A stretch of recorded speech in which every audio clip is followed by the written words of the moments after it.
pastors in Nazi Germany who remained silent under the reign of terror of Adolf Hitler. Dietrich Bonhoeffer could not remain silent. He stood up in his society. He spoke out against the evil of the government, and as a result, he lost his life. Dietrich Bonhoeffer, before he died, made this statement. He said, "Only he who believes is obedient, and only he who is obedient truly believes." There's an inseparable link between belief and obedience. You can't separate the truth. Wherever there's belief, there is genuine obedience. And we see that truth clearly illustrated in the story we're going to look at tonight. If you have your Bibles, I want you to turn to Daniel chapter 3. God gave Daniel the ability, remember, to interpret the dream of the evil king Nebuchadnezzar. And when Daniel recounted the dream and explained it to Nebuchadnezzar, remember Nebuchadnezzar's response? He fell down. He worshiped the God of Daniel, the Yahweh, the true God. And not only that, he elevated Daniel and his friends, Shadrach, Meshach, and Abednego, to places of prominence, of rulership in the Babylonian country. Now that was his first response, to worship God. But then in tonight's story, which takes place shortly after chapter 2, we see Nebuchadnezzar having a more humanistic response to this vision, a vision that said basically, Nebuchadnezzar, your days are numbered as king of Babylon. Babylon is going to cease. You're going to cease to exist. There's another kingdom coming after you. And notice Nebuchadnezzar's reaction to the truth that his kingdom would one day come to an end. We find it in verse 1 of chapter 3. Now Nebuchadnezzar, the king, made an image of gold, the height of which was 60 cubits. A cubit is about 1.5 feet. So it was a statue 90 feet high. Its width was 6 cubits or 9 feet. And he set it up on the plain of Dura in the province of Babylon. As Nebuchadnezzar thought about this dream and thought about the end of his kingdom, he said, you know what? I'm going to do whatever I can to prevent the end of my kingdom.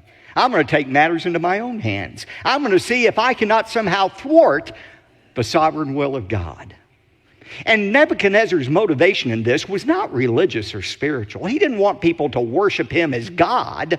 Instead, he wanted their political loyalty. He wanted people to bow down, kind of like saluting the flag, and pledge their allegiance to Nebuchadnezzar. That way, Nebuchadnezzar thought he could make sure that there was no rebellion against him that would cause him to lose the kingdom. Now, it's said that this statue, 90 feet high, 9 feet wide, was set up on the plain of Dura. Notice that in verse 1, the plain of Dura. Archaeologists have determined that this plain of Dura was 6 miles south of ancient Babylon. We were talking about archaeological evidence for the veracity of the Bible this morning.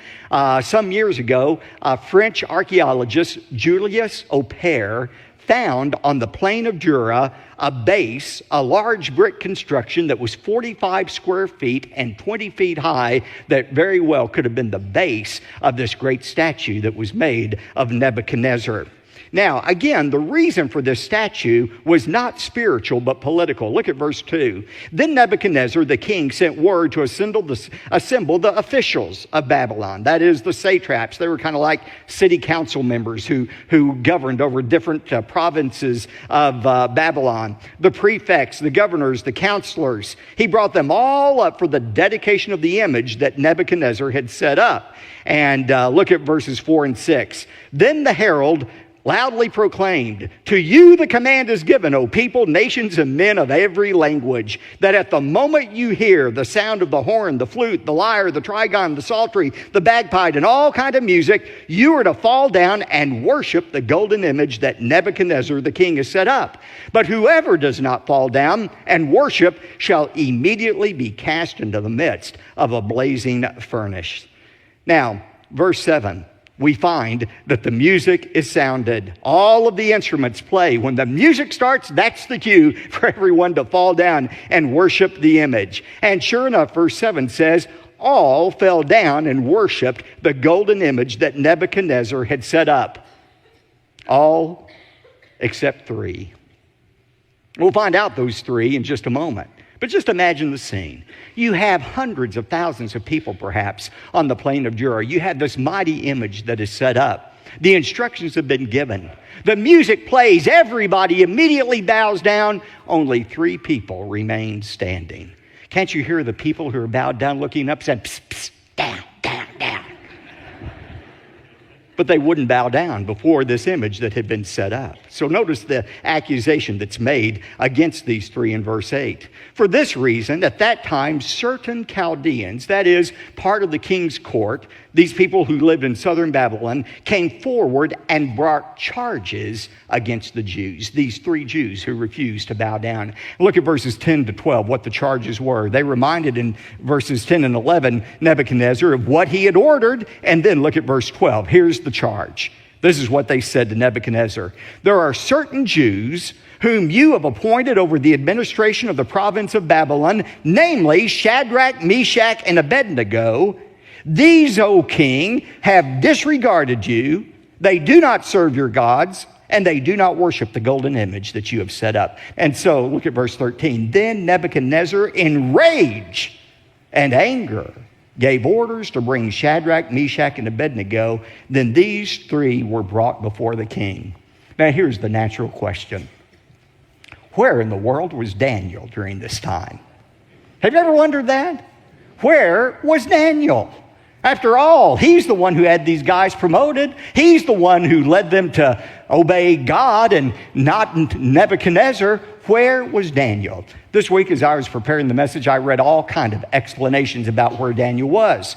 Some people say, well, Daniel was now such a high-ranking official that for political reasons, he went ahead and bowed down before the image of Nebuchadnezzar. To him, it was no big deal. It was political and not spiritual. Now, that doesn't make any sense, especially given Daniel chapter 1 and how he wouldn't even eat the king's food. Another explanation is, well, maybe Daniel was ill on this particular day. Now, if I were choosing a day to call in sick to the office, this certainly would have been it. But I'm not sure that's a likely explanation. Some people say, well, maybe the king had dispatched him on a foreign trip as an emissary for the king to a foreign land. That's a possibility. We don't know. That's the bottom line, where Daniel was. But some have suggested that it was not fair for Daniel to escape this test when his 3 friends were being tested in such a severe manner. And that's really not logical to say this isn't fair, because the fact is Daniel was about to be tested. He had already been tested in chapter 1, and the lion's den was waiting around the corner for him in chapter 6. But there's a very important point and principle for all of us here. All of us who are God's people are going to be tested, but we're not all tested in the same way. God's tests for us are not the same test. In 1 Peter 1:6, Peter said, in this you greatly rejoice, even though for a little while, if necessary, you have been distressed by various trials. That word various, poikolis, it's a word we get polka dot from. We are distressed by various tests. You're not going to escape testing in your life. If you're not in the middle of a test right now, either you've already come through one, you're in the middle of the one, or you're getting ready to enter a test. But God's plan for all of his children is to be tested, not to destroy our faith, but to strengthen our faith. Now, notice verse 14. Nebuchadnezzar responded and said to them, to Shadrach, Meshach, and Abednego, is it true that you do not serve my gods or worship the golden image that I have set up? He said, maybe you all misunderstood, so let's try this again. I know you're new to our country. Maybe you didn't understand exactly what was being said in Aramaic, so let's try this again. Now here's the command. When you hear the music play, you just fall down and everything will be okay. However, he says in verse 15, but if you do not worship, you will be immediately cast in the midst of a furnace of blazing fire. And what God is there who can deliver you out of my hands? You see, Nebuchadnezzar had already discovered there's a God who could reveal secrets. But he had not yet discovered that this same God is one who was able to deliver the Israelites out of Nebuchadnezzar's hands. Now, think about these Hebrew youth. And remember, teenagers, they were about your age. They were probably about 17 or 18 at this time that they were going through this test. Think about how they could have rationalized not obeying God's commands. They could have come up with all kinds of excuses not to bow down before the golden image. But they knew what God had said. In Exodus 20, God was very clear. Thou shalt have no other gods before me. Thou shalt not make unto thee any graven image. Thou shalt not bow down to them, nor serve them. Now, they could have come up with all kinds of rationalizations about why to bow down. They could have said to themselves, well, you know what? I'm going to bow on my knees, but I'm not going to bow in my heart. In my heart, I'll still worship the only true God. Or they could have said, well, you know what? It doesn't make any sense for us to die in the fiery furnace. Why, if we die, we'll not be able to witness to Nebuchadnezzar and the Babylonians any longer. And surely God wouldn't want that to happen. They could have come up with all kinds of excuses for reasons not to obey God's command and bow down before the golden image. But notice what they said instead. Verses 16 to 18. These are some of my favorite verses in all of the Bible. Look at what they said to Nebuchadnezzar. They said in verse 16, "O Nebuchadnezzar, we don't even need to give you an answer concerning this matter. If it be so, our God whom we serve is able to deliver us from the furnace of blazing fire, and he will deliver us out of your hand, O king." But underline this for verse 18. "But even if he does not, let it be known to you, O king, that we are not going to serve your gods or worship the golden image that you have set up." Now that's what you call faith. They said, "King, we believe our God is able to deliver us, and if he wants to, he'll deliver us out of your hands. But even if he chooses not to deliver us, we are still going to obey him." Ladies and gentlemen, that is faith. Obedience to God in spite of the circumstances. It's not always God's will to deliver us out of trials. It wasn't God's will to deliver Jesus out of suffering, or Peter, or Paul, or most of the apostles. God's will for them was death, but they still obeyed God. This is the perfect demonstration of what true faith is, obeying God regardless of what he does. Now look at verse 19, the execution of the sentence. "Then Nebuchadnezzar was filled with wrath, and his facial expression was altered toward Shadrach, Meshach, and Abednego." His face was just contorted. He was so angry. And he answered by giving orders to heat the furnace 7 times more than it was usually heated. The Aramaic here means Nebuchadnezzar was as angry as he could have been under the circumstances. And his anger, like anger always does, caused him to do something very irrational. You know, when you're angry, you are literally out of your mind. And that's what Nebuchadnezzar was, because he does a very irrational thing. He says, "I want that furnace heated up 7 times the normal heat." Now think about it. If he was really angry, as he was with these 3 men, he wouldn't want the temperature raised. He'd let it stay at the normal temperature so that they would suffer as long as possible in that furnace instead of being consumed immediately by it being 7 times hotter than it usually was. But Nebuchadnezzar wasn't rational. One commentator said Nebuchadnezzar's furnace was hot, but he himself got hotter.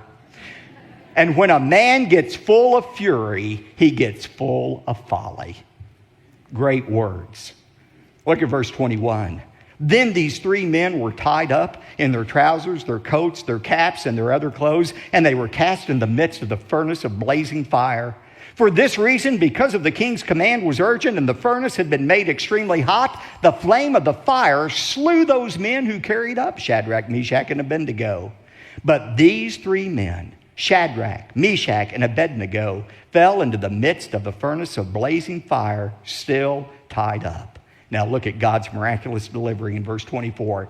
"Then Nebuchadnezzar the king was astounded, and he stood up." Now apparently they had placed a chair for Nebuchadnezzar to sit in once the furnace door had been shut, and he was able to look in to see these 3 men. And when he looked into that blazing fire, he was so astounded by what he saw, he immediately stood up. And he said to his high officials, "Was it not 3 men we bound into the midst of the fire?" They replied to him, "Certainly, O king." Verse 25, he said, "Look, I see men loosed, 4 of them, walking about in the midst of the fire without harm, and the appearance of the 4th is like a son of the gods." Three things amazed Nebuchadnezzar. First of all, these men who had been tied up were sons of the Most High God.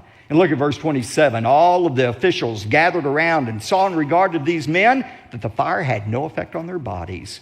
Not even a hair of their head had been singed, nor were their trousers damaged, nor had the smell of fire even come upon them. They didn't even reek of smoke after being in that furnace. In verse 28, look at Nebuchadnezzar's response. He said, "Blessed be the God of Shadrach, Meshach, and Abednego, who has sent his angel and delivered his servants who put their trust in him, violating the king's command. And he yielded up their bodies so that not to serve or worship any god except their own God." Now, as we'll see in a moment, this was not, and we'll see this more next time, this was not a conversion experience for Nebuchadnezzar. That would come in chapter 4. Nevertheless, there was still a command here that was given in verse 29. Nebuchadnezzar says, "Therefore I make a decree that any people, nation, or tongue that speaks anything offensive about the God of Shadrach, Meshach, and Abednego shall be torn limb from limb, and their houses reduced to rubbish heap, inasmuch as there is no other God who is able..." I'm saying this often right now as I go around our country. What we call plurality in our country, the worship of new God, what we celebrate is tolerance and plurality. God has no name for it. It's idolatry.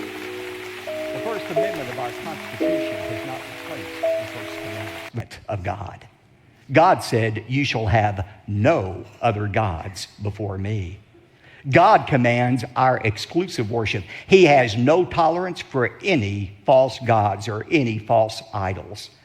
And by the way, a false idol, a false god doesn't have to be a wooden statue. As I heard my friend David Jeremiah say today, we have American idols as well. Those American idols sometimes are money. We bow down before money. We worship money. Sometimes it's pleasure, entertainment. Sometimes it's sports. Sometimes it's scholastic achievements. But God is a jealous God. He said, "You worship me exclusively." That's the kind of worship our God demands. Now, why is this story important? It's important for three significant reasons. First of all, this story sets the stage for Nebuchadnezzar's conversion in the most dramatic way we're going to see next time. But secondly, this story foreshadows God's protection of Israel. Just as God protected Shadrach will be eliminated before Israel is eliminated. You can rest assured, because Israel is God's nation, and Israel has the promise of God's protection. God protected them for 70 years during that Babylonian captivity, and he will protect them until the end of time. But the third truth that you see in the passage is this. This passage reminds us of the importance of unconditional faith and obedience. Remember, true faith is not believing God is going to do what we want him to do. True faith is the resolve to obey God in spite of the circumstances. It's the